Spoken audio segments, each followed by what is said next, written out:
Hello everyone. Today we will discuss about section 13 and 14 of CPC. अब section हमारा 13 और 14 क्या बात करता है? सेक्शन जो हमारा 13 एंड 14 है वो हमारा बात करता है फॉरेन जजमेंट के बारे में। फॉरेन जजमेंट, सबसे पहले हम समझेंगे फॉरेन जजमेंट क्या होता है। जो हमारा फॉरेन जजमेंट है ये हमारा सीपीसी के अंदर सेक्शन 2 क्लोज 6 में डिफाइन किया गया है। और फॉरेन जजमेंट का मतलब कि कोई जजमेंट जो किसने दी है, फॉरेन कोर्ट ने दी है। ठीक है, अब फॉरेन कोर्ट क्या होता है? फॉरेन कोर्ट हमारा डिफाइन किया गया है सीपीसी के सेक्शन 2 क्लोज 5 में। अब सेक्शन 2 क्लोज 5 क्या कहता है? वो डिफाइन करता है फॉरेन कोर्ट। फॉरेन कोर्ट क्या होता है? Foreign court is defined as the court situate outside India. ऐसा कोर्ट की जो इंडिया से बाहर हो और जो कि इस्टेब्लिश और कंटिन्यू ना किया जा रहा हो सेंट्रल गवर्नमेंट की अथॉरिटी से। मतलब कि वो कोर्ट जो इंडिया के अंदर नहीं है, इंडिया से बाहर इस्टेब्लिश किया गया है और ना ही इंडिया की सेंट्रल गवर्नमेंट उसको क्या कर रही है, कंट्रोल कर रही है या फिर कंटिन्यू कर रही है, ना ही उसने इस्टेब्लिश किया है, उसको हम फॉरेन कोर्ट कहेंगे। अब जो फॉरेन कोर्ट ने कोई भी जजमेंट दी, कुछ भी कहा, वो क्या हो जाएगी? फॉरेन जजमेंट हो जाएगी। अब जो हमारा सेक्शन 13 एंड 14 है वो बात करता है कि फॉरेन जजमेंट, 13 हमारा बात करता है when foreign judgement not conclusive, जब फॉरेन जजमेंट कंक्लूसिव नहीं होती। कंक्लूसिव मतलब कि कौन सी ऐसी स्टेजेस हैं जहां पर फॉरेन जजमेंट के ऊपर रेस जुडिकाटा अप्लाई नहीं होता, इसका मतलब ये है। अब हम सेक्शन 13 पढ़ते हैं। सबसे पहले सेक्शन 13 हमारा क्या बात करता है, हम पहले इसकी थोड़ी सी इंट्रो देख लेते हैं सेक्शन 13 और 14 की। अगर हमारे पास ये क्वेश्चन आए तो हमें ये कैसे लिखना है, तो हम सबसे पहले इसको लिखेंगे कि जो हमारा सेक्शन 13 एंड 14 है वो रेस जुडिकाटा का रूल बताता है कि फॉरेन जजमेंट में कहाँ पर रेस जुडिकाटा अप्लाई होगा। ठीक है, और जो ये हमारा प्रोविज़न है ये क्या करता है, और इसमें क्या है, जो सेक्शन 13 है इसमें कुछ एक्सेप्शन केसेस भी बताए हुए हैं जहाँ पर क्या होता है, रेस जुडिकाटा अप्लाई नहीं होता कुछ केसेस में। और जो हमारा सेक्शन 13 है ये क्या करता है, ये एक सब्सटेंटिव लॉ है, ये कोई प्रोसीजर नहीं बताता, ये प्रोसीजर लॉ नहीं है। और ये क्या करता है, ये सिर्फ कन्फाइंड नहीं है प्लेंटिफ तक, ये मतलब डिफेंडेंट भी इसमें आके वो कर सकता है, ये सिर्फ कन्फाइंड प्लेंटिफ तक नहीं है। अब हम सेक्शन 13 देखते हैं। Section 13 when foreign judgement is not conclusive, कि फॉरेन जजमेंट कंक्लूसिव कब नहीं होती।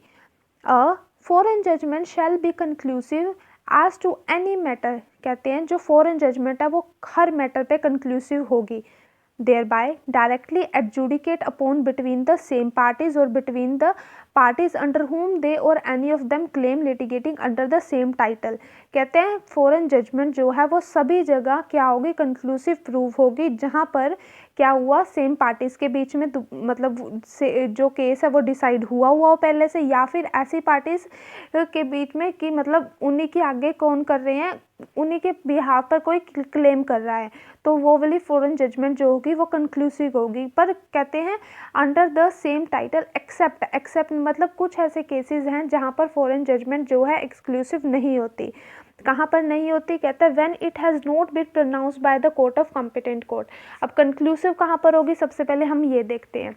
जो हमारा हम कंक्लूसिव या फिर हम इसको बोल सकते हैं बाइंडिंग नेचर क्या होगा फॉरेन जजमेंट का, कहते हैं जो हमारा सीपीसी है वो हमारे को बताता है कि जो फॉरेन जजमेंट है वो क्या होती है, कंक्लूसिव होती है हर मैटर पे जहाँ पर जो मैटर है वो डायरेक्टली डिसाइडेड किया गया हो, किनके बीच में, सेम पार्टीज़ के बीच में या फिर उन पार्टीज़ के बीच में जो उनके बिहाफ पर क्लेम कर रही हैं। बट कुछ ऐसी केसेस है जहाँ पर ये क्या होते हैं, कंक्लूसिव प्रूफ नहीं होती।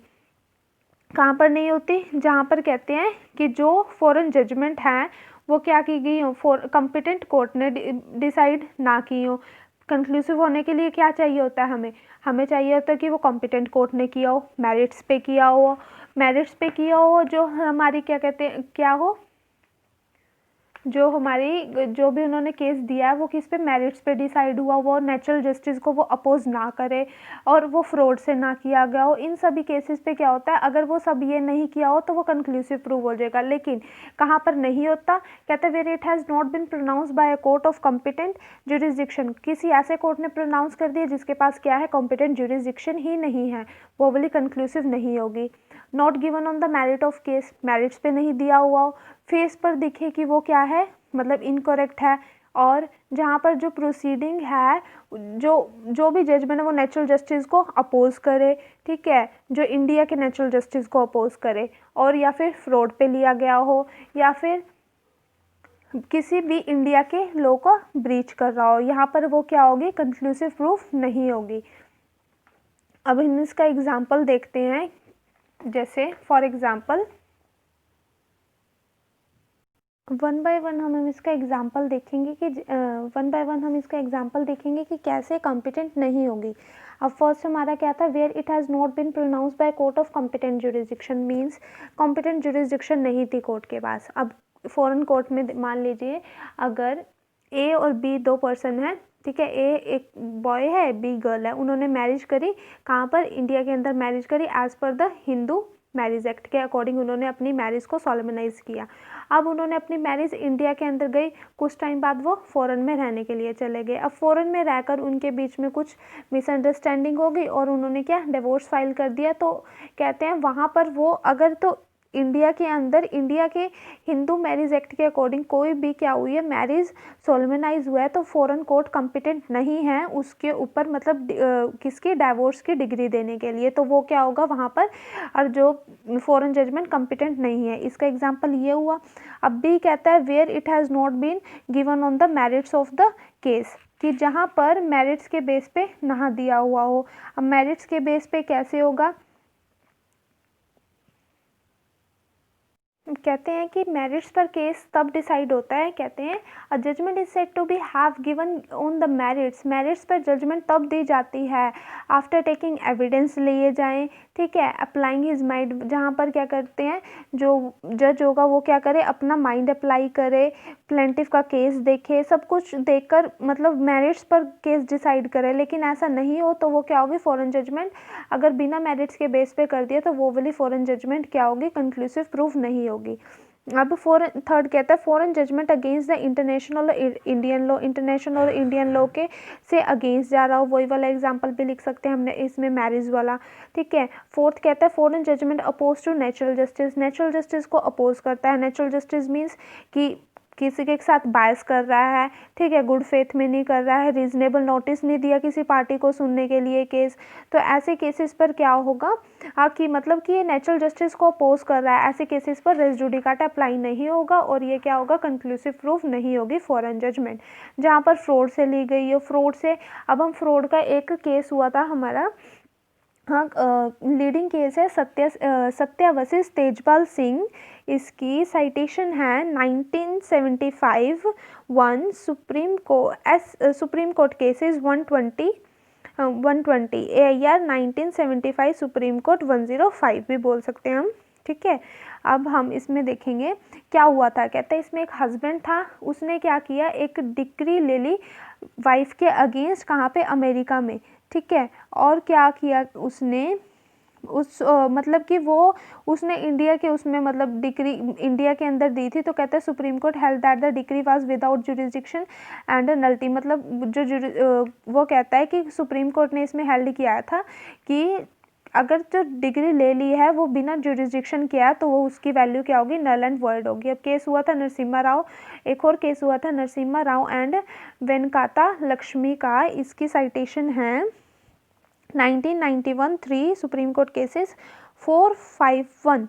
इसमें क्या हुआ था, हस्बैंड ने एक डिवोर्स की डिग्री ले ली वाइफ के अगेंस्ट, कहाँ पर, अमेरिका के अंदर, ठीक है, और वो वहाँ पे रेजिडेंट था, ठीक है, he was a resident of America.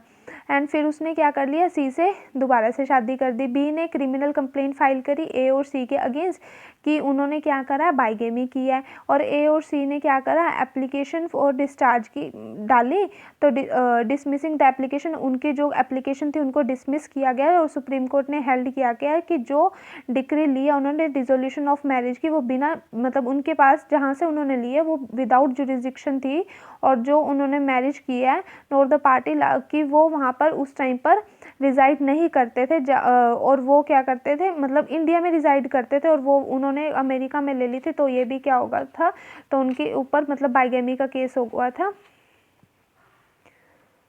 और इसमें एक और है point, foreign judgement found on the breach of Indian law, जहाँ पर भी फॉरेन जजमेंट इंडिया के लॉ को क्या करेगा, ब्रीच करेगा, वहाँ पर भी क्या होगा, रेस जुडिकाटा की एप्लीकेशन अप्लाई नहीं होगी। अब हम सेक्शन 14 देखते हैं। जो हमारा सेक्शन 14 है वो बताता है presumption as to foreign judgements. Presumption कैसे लें as to foreign judgement, in simply ये क्या बोलता है कि फॉरेन जजमेंट में कोई भी केस डिसाइड हुआ है उसके लिए हमें वहाँ से कोई कॉपी लेकर आनी पड़ेगी, जो कि एडमिट अगर हमें मतलब दिखाना है कि ये कंक्लूसिव प्रूफ नहीं है, मतलब एक कॉपी लानी होगी, दिखाना भी है कि यहाँ पर अप्लाई होता है, अगर दिखाना है कि यहाँ पर नहीं भी अप्लाई होता है, कि रेस जुडिकाटा अप्लाई नहीं होता, कंक्लूसिव प्रूफ है या फिर नहीं है, तो हमें वहाँ से एक कॉपी लानी होगी जो कि एडमिसिबल होनी चाहिए, और उसके और जो वो कॉपी होगी वो कैसी होनी चाहिए, सर्टिफाइड होनी चाहिए, किसकी, सेंट्रल गवर्नमेंट, कोई भी जहाँ पर भी वो केस डिसाइड हुआ है। यही बात हेल्ड हुई थी नरसिम्हा राव वर्सेस द वेंकटा लक्ष्मी वाले केस में।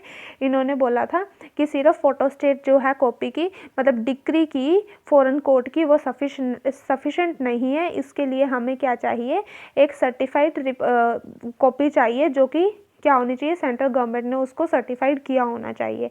ये हमारा सेक्शन 13 और 14 हमारा बात करता है। अगर हमने इसके दो अगर एग्जाम्पल देखें, तो एग्जाम्पल हमने पहले इसके हर सेक्शन के देख लिए। आई होप आप सभी को समझ आया। If you like my video so please like, share and comment. Thank you.